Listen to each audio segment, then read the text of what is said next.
many people here actually spend time looking when you go to the supermarket and looking at your label? Okay, how many people find it confusing that it's almost like a different language? Yes, exactly. So that's why we decided we need to do something so that way you guys know what all those names mean. Do you guys feel that what you put in you can contribute to how your health is?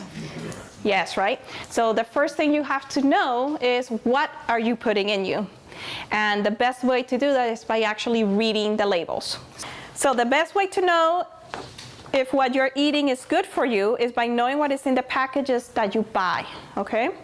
So how to read them? Make sure to read the ingredients portion of the package, not just the percentages, okay? Because a lot of people sometimes concentrate on just reading the percentages. For example, sugar, 2%.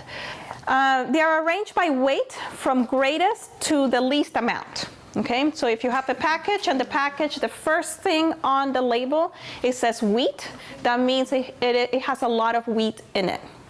And then the second ingredient is sugar, then it means it has a lot of sugar in it. But let's say the ingredient is all the way down on like the 10th ingredient is salt, then that means it has very little salt. Okay, because it's arranged by weight. Pay attention to the serving size. Okay, this is one that got me all the time. Before I started nutrition response testing, my diet was awful.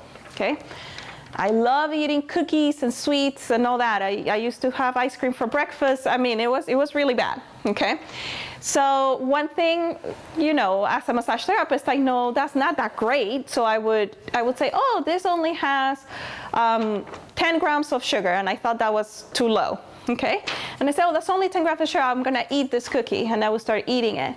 But I realized it was per serving, and the serving was like 1. And how many would I eat? Almost the whole packet, if not the whole packet, okay? So pay attention to the serving size also when you're eating. Avoid trans fat. Trans fat are actually man-made. They're not your natural fats. Natural fats your body can actually use and digest. Trans fat are man-made. It's all synthetic. It's not good. They're also called partially hydrogenated. So if you see that on the package, don't get it. It's not good fat. Good fats are like, for example, avocado, coconut oil, things like that are really good fats. Carbohydrates, you need approximately 72 grams per day of carbohydrates. And this is according to Christian Allen and Wolfgang Lust and Life Without Bread. That's a book, and you guys can get it. I recommend it. It's a really good book. Most people, especially in this society, are eating way above 72 grams.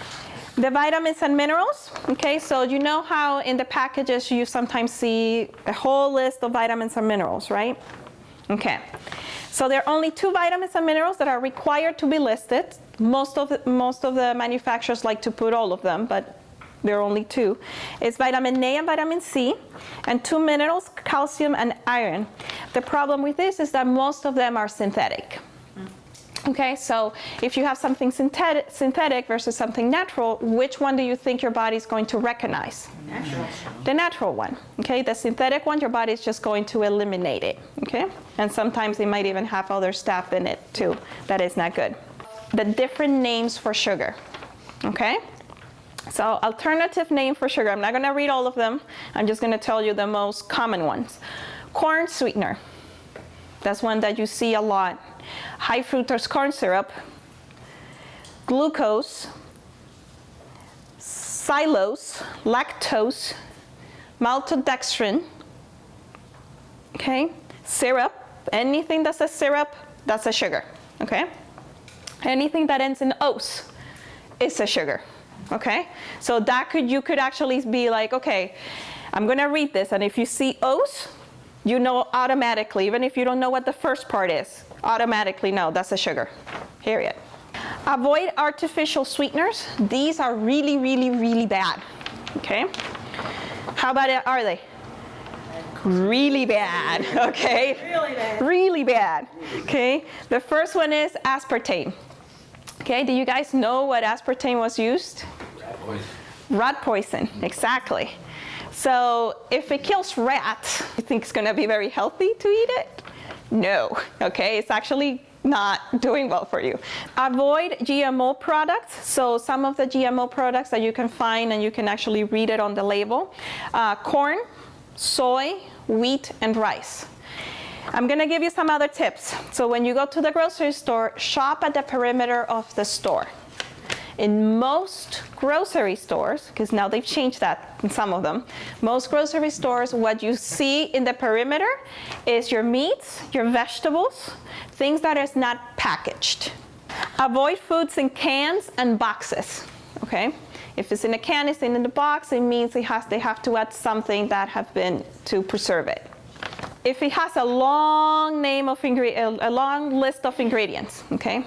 So have you guys ever grabbed something and the list of ingredients is like that big? Yep. That as you start to read, you're like, all of a sudden the little tiny letters start to mix together because you're trying to read them all. If you see that, just put it away. If your grandmother wouldn't recognize the name that is on the ingredients, don't get it, because that means it's something, or something that you can't pronounce. Don't get it, okay? So I'll give you an example here. So this is something, and this I used today for the spaghetti that we're gonna have. Okay, actually not, I use this one today, okay? So this one, I'll read you the ingredients. Imported Italian Manzano tomatoes, fresh onions, extra virgin olive oil, salt, white pepper, and black pepper. Did you guys recognize all the ingredients? Yes, that's it. This one, then this one you can also find in any store here. Tomatoes, imported Italian San Marzano tomatoes. Onions, extra virgin olive oil, salt, basil, white pepper, and black pepper. Okay, that's it. Okay, it's two different brands, but they have the same ingredients. They're in glass. Okay, there's nothing really to preserve it. So make sure when you buy something that is natural, you use it right away. Okay, food is supposed to go bad, okay? So if you buy something and it lasts you for a month and it hasn't gone bad, guess what? Don't eat it, okay? Because food is supposed to go bad. So just make sure that you're reading your labels, okay? So why do I give you the list of everything, especially the sugar ones? I concentrate on sugar because sugar is very detrimental to your body.